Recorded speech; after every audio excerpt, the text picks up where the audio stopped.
Muy buenas tardes y bienvenidos también a esta sección que hacemos todos los días a esta hora, las claves de la tarde, en una jornada relativamente tranquila para los mercados mundiales. Ya saben ustedes que en el día de hoy ha comenzado ya la temporada de resultados en Wall Street y que lo ha hecho de la mano de los bancos. Así que nada, en apenas media horita, cuando ya comience la apertura de Wall Street, hay que estar muy atentos a cómo cotizan los bancos que han publicado cuentas, por supuesto, JP Morgan, Wells Fargo, Citigroup y también la gestora BlackRock, que por cierto les comentábamos que es verdad que sus beneficios han bajado un poquito, pero sí que es cierto que estamos hablando de una compañía que al final es una gestora y que se ha llevado mucha parte de ese dinero que salió de los depósitos de los bancos para entrar en, por ejemplo, fondos monetarios, fondos que quizá también estén dentro de BlackRock y que pueden haberse beneficiado de lo ocurrido en la crisis o el pánico bancario más bien que pasó en el mes de marzo y que, por cierto, pues ya saben que entra dentro de ese espectro de resultados que ahora conocemos, que son los resultados del primer trimestre, que son desde marzo hasta el mes de mayo. Y vamos ahora con la primera clave de la tarde porque es especialmente relevante. Ya lo dijo ayer Joe Biden, se lo contábamos aquí en Conexión Bilar, les decíamos que Biden aseguraba que Estados Unidos estaba a punto de encontrar al topo del Pentágono.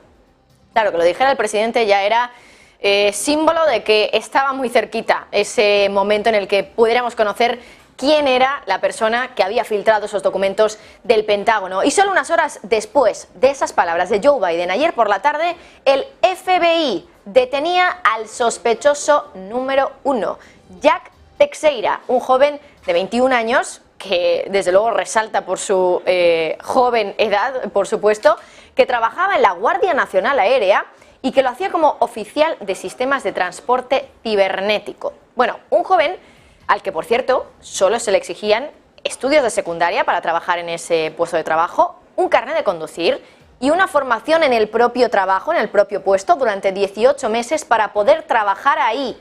Claro, esto nos hace ver que prácticamente cualquiera entonces, cualquiera que ni siquiera haya tenido una formación demasiado elevada, podemos decir, puede tener acceso a documentos clasificados. 21 años, insistimos, tiene Jack Teixeira, y que, por cierto, lleva 3 años trabajando en ese puesto de trabajo. Si ahora tiene 21, pues empezó cuando tenía 19 años. Pero desde luego que la conclusión incómoda que está sacando todo el mundo ahora de esta detención de este joven, Jack Teixeira, de 21 años, que apenas necesitaba, por ejemplo, como les decíamos, estudios para poder trabajar ahí, nos hace ver que absolutamente cualquiera prácticamente puede conseguir información clasificada de los Estados Unidos. Si un joven como este, de un rango muy bajo, puede hacerlo, porque ya lo saben, el FBI por lo menos le ha detenido a él. Veremos si finalmente es la persona o no que filtró esos documentos. Pero la gran pregunta ahora es: ¿puede Estados Unidos guardar sus secretos más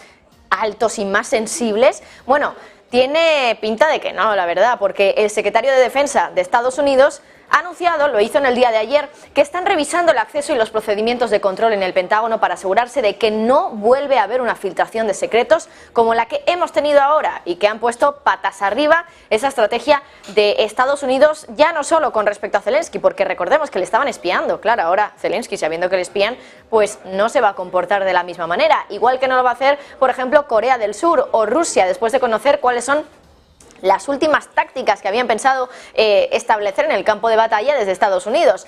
Es decir, claro, al saber que el secretario de Defensa anuncia que todavía están vigilando cuáles son todos esos procedimientos, quién tiene acceso a qué dentro del Pentágono, básicamente es una manera de reconocer que evidentemente tienen un problema, que no tienen controlado quién tiene acceso y quién no a documentos secretos, a documentos clasificados. Y es que están dejando en manos de millones de personas la seguridad de todo un país. Bueno, la cuestión es de cuántos millones de personas, cuántas personas tienen acceso a información clasificada en los Estados Unidos. Y se estarán preguntando seguramente ustedes ahora, ¿por qué habla de millones de personas? Bueno, pues ya les avanzo que es que estamos hablando de millones de personas las que tienen acceso a esa información clasificada. Bueno, hemos accedido a muchos datos respecto a cómo de grande es ese monstruo del top secret en Estados Unidos, que es tan grande que se ha descontrolado, y uno de esos datos nos hace mirar a un reportaje del Washington Post en 2010, un reportaje que hacía bueno, pues una extensa investigación sobre ese mundo de los altos secretos de Estados Unidos. Vamos a ver si podemos ponerles ese fragmento del reportaje para que puedan ir viendo ustedes un poco por dónde se movía la cosa ya en 2010. Ese reportaje, si leen ustedes ese primer párrafo, ven que pone de manifiesto pues bueno, que efectivamente en Estados Unidos hay un problema, que hay un mundo oculto, dicen en ese titular, que está creciendo más allá del control que realmente podría tener Estados Unidos sobre él y que nadie realmente sabe, lo dicen ahí, cuánto dinero cuesta, cuántas personas están trabajando ahí, cuántos programas existen o cuántas agencias están haciendo el mismo trabajo. Hay cifras en ese reportaje del Washington Post de 2010 que, bueno, por supuesto, quedarán desactualizadas, pero es que tenemos que contarlas para que ustedes se hagan una idea del descontrol que hay en Estados Unidos con esto de los documentos clasificados y de la información sensible. En ese reportaje, por ejemplo, decían desde el Washington Post que 1.271 organizaciones del gobierno y 1.931 empresas privadas trabajaban en programas relacionados con el antiterrorismo, con la seguridad nacional y con la inteligencia en más de 10.000 localizaciones distintas en Estados Unidos. Fíjense los tentáculos de esta industria del top secret en Estados Unidos, hasta dónde llegan. 10.000 lugares con más de, bueno, prácticamente 2.000 agencias, por un lado del gobierno y por otro lado privadas, que tienen acceso a esta información sensible.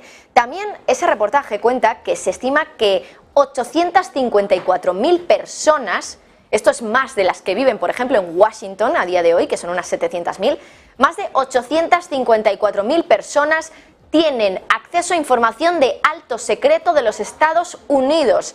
Estamos hablando casi de 1 millón de personas y es un dato, insisto, del 2010, así que ahora queda desactualizado y enseguida les vamos a poner datos que están algo más actualizados. Tampoco hay demasiada información sobre esto, como es evidente y normal, pero hay algo de información que podemos rascar si buscamos fácilmente en Internet. Por cierto, solo en Washington este reportaje también cuenta que había 33 complejos de edificios que trabajan en cuestiones de alto secreto. Todos esos juntos, para que se hagan una idea, esos edificios suponen casi 3 veces el Pentágono. O si lo medimos en cuántos edificios del Capitolio serían, pues serían 22 edificios del Capitolio teniendo acceso a documentos que son de información clasificada. Estamos hablando de unos complejos que, para que entiendan también ustedes qué espacio ocuparían, sería un espacio de 1,5 millones de metros cuadrados. Ahí es nada. El otro día también les contábamos que el Pentágono no había pasado una auditoría nunca, que es la única agencia gubernamental de Estados Unidos que no lo había hecho, y que solía mal, sabiendo la cantidad de billones que tienen activos el Departamento de Defensa. Bueno, les contábamos que tienen más de 3 billones y que apenas habían conseguido realmente llevar las cuentas bien de un 39% más o menos, con lo cual estábamos hablando de que muchos billones de dólares no estaban controlados por parte del Ejecutivo o, bueno, en realidad de las autoridades, ¿no? Les decíamos al final que el Pentágono era una especie de coladero de dinero, porque cada año el presupuesto que se le daba al Pentágono es de 800.000 millones de dólares, ahí es nada. Y fíjense también en lo que decía el Washington Post en este reportaje de 2010, insisto, queda muy desactualizado, pero es interesante y relevante ver estas cifras. Decía también que hay muchas agencias de seguridad e inteligencia que están haciendo el mismo trabajo, creando muchas duplicidades y desde luego tirando el dinero y haciendo que demasiadas personas sepan más de lo necesario y que estén accediendo a información sensible de los Estados Unidos. Y bueno, a modo de ejemplo, el Washington Post cuenta que hay 51 organizaciones federales y comandos militares que rastrean el dinero que va hacia y desde las redes terroristas. 51 agencias que están mirando exactamente lo mismo, la cantidad de personas que tienen acceso a esa información sobre dónde se mueve el dinero en las redes terroristas, ¿eh? Y el colmo del reportaje ya es lo siguiente: hay tantos analistas haciendo documentos e informes sobre las conversaciones y los documentos que van pillando por espionaje fuera y dentro de los Estados Unidos, que cada año se publican informes de este tipo en 50.000 informes sobre lo que se espía dentro y fuera de los Estados Unidos. Un volumen, desde luego, tan elevado que cuentan desde el Washington Post que muchos de esos informes son ignorados, que ni siquiera se los lee nadie. ¿Para qué tanto trabajo si no se llega a leer o a obtener esa información, a sacarle jugo? Más allá de estos datos que, desde luego, que ya asustan a cualquiera, el mejor de todos me parece el siguiente. El Centro de Seguridad y Contrainteligencia Nacional de los Estados Unidos, agencia gubernamental por lo tanto, dijo en octubre de 2019 que 3 millones de personas tenían permiso para acceder a documentos clasificados. Estamos hablando de 3 millones de personas. Eso es una barbaridad de gente, pero si lo trasladamos a España, para que nos hagamos todos una idea, es como si toda la población de la ciudad de Madrid tuviera acceso a documentos clasificados de Estados Unidos.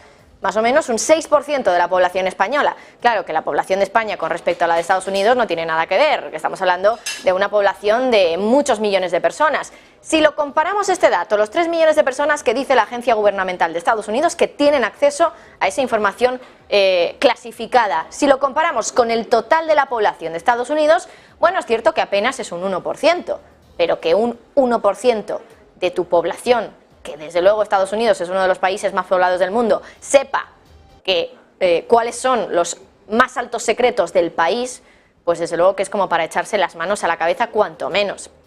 Bloomberg hoy, por cierto, decía que esa cifra puede explicarse por lo ocurrido en el 11S. Dice que el ataque terrorista hizo que Estados Unidos quisiera compartir más esa información para ver si así podían evitar que se repitiera otro ataque en territorio estadounidense. Pero es que si nos ponemos a buscar, sacamos datos preocupantes hasta debajo de las piedras. Por ejemplo, la Agencia de Seguridad, Contrainteligencia y Defensa de Estados Unidos asegura en su propia página web, que es que no es difícil acceder a estos datos, en su propia página web dice que hay 12.500 instalaciones de contratistas, que estos son empresas privadas que contrata el gobierno de los Estados Unidos, 12.500 instalaciones de contratistas que tienen autorización para acceder a información clasificada.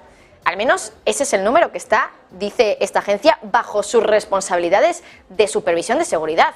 Así que a saber si luego encima hay más que no están bajo la supervisión de esta agencia de Estados Unidos. Bueno, lo que está claro es que Estados Unidos tiene un verdadero problema, que para crear toda una fortaleza de seguridad han alimentado tanto a un monstruo del top secret, tanto que lo han convertido en un monstruo sin control, un monstruo totalmente descontrolado, del que no se sabe. Nos decía el Washington Post en ese reportaje, que desde luego me parece que resume muy bien todo esto, no se sabe cuánta gente trabaja ahí, no se sabe cuántos recursos hay desplegados, cuántos edificios tienen y casi, si me apuras, ni qué tipo de personas tienen acceso a la información clasificada que puede poner en peligro a Estados Unidos. Y no lo decimos nosotros, es que es una interpretación muy sencilla de hacer de las palabras que dijo ayer el secretario de Defensa de Estados Unidos, diciendo que estaban haciendo una evaluación de exactamente qué tipo de personas accedían a información clasificada allí. Por lo tanto, si tienen que hacer una evaluación es porque no lo saben, y eso es cuanto menos peligroso.